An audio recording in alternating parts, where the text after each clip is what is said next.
illustrated by Margaret Hurd. This week's episode, Exposed to Art.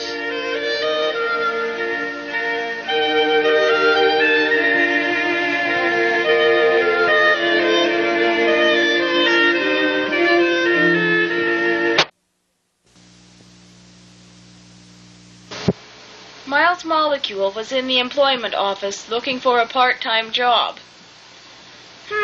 What do we have here, he thought to himself. Bookkeeper, computer sales, forklift driver, heavy equipment operator, gorilla breeder, Tasmanian devil trainer. One ad in particular caught his eye. Model for life drawing class. Anyone can do that, but not many want to. Still, it's a job that has to be done by someone. Artists know how important it is to learn to draw the human body without clothes first.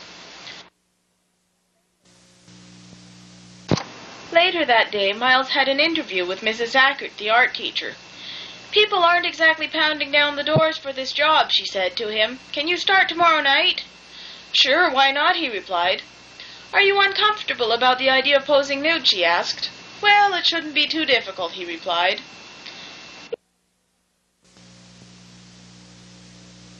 The following evening, Miles showed up for his new job. "Millie!" he gasped. His face went all red. "What are you doing here?" "I'm taking art lessons," Millie replied hesitantly. "You mean you're our model?" "Well, I didn't exactly come here to take a shower," Miles blushed. "We just have to handle this situation like professionals and sort of act like we don't know each other," Millie suggested awkwardly.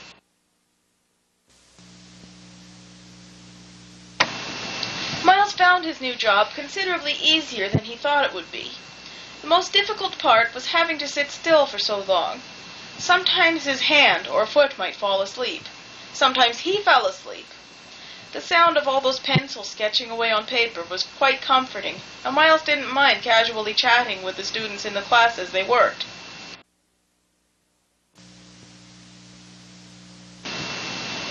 Within the weeks to follow, Millie had quite a few good drawings to choose from. She selected her favorite and had it framed. Then she hung it in her room.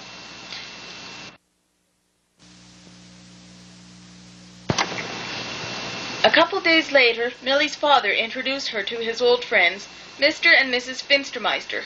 "We hear you are quite the artist," said Mrs. Finstermeister. Yeah, her husband agreed eagerly. "Well, I've been taking life drawing classes," replied Millie. "How about taking them up to your room to show them the picture you framed?"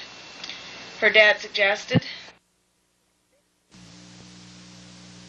"Very good, yes, very much good, very good, but yes, very much good," exclaimed Mrs. Finstermeister. Yeah, her husband agreed.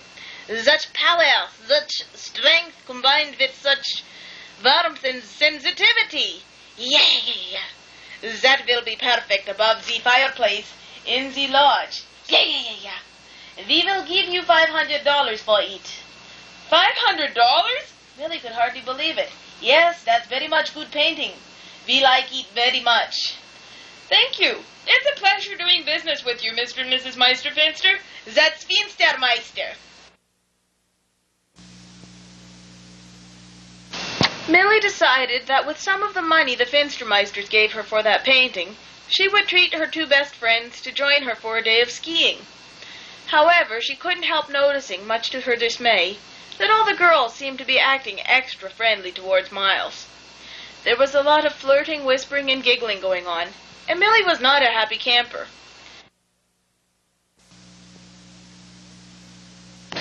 "I wonder what they're so excited about," said Miles. "Never mind," grumbled Millie. "Let's just go to the lodge for a hot chocolate." "Best idea you've had all day," exclaimed Louella. They sat by the fire with their cups of hot chocolate and happened to look up. "Well, I guess that answers my question," exclaimed Miles.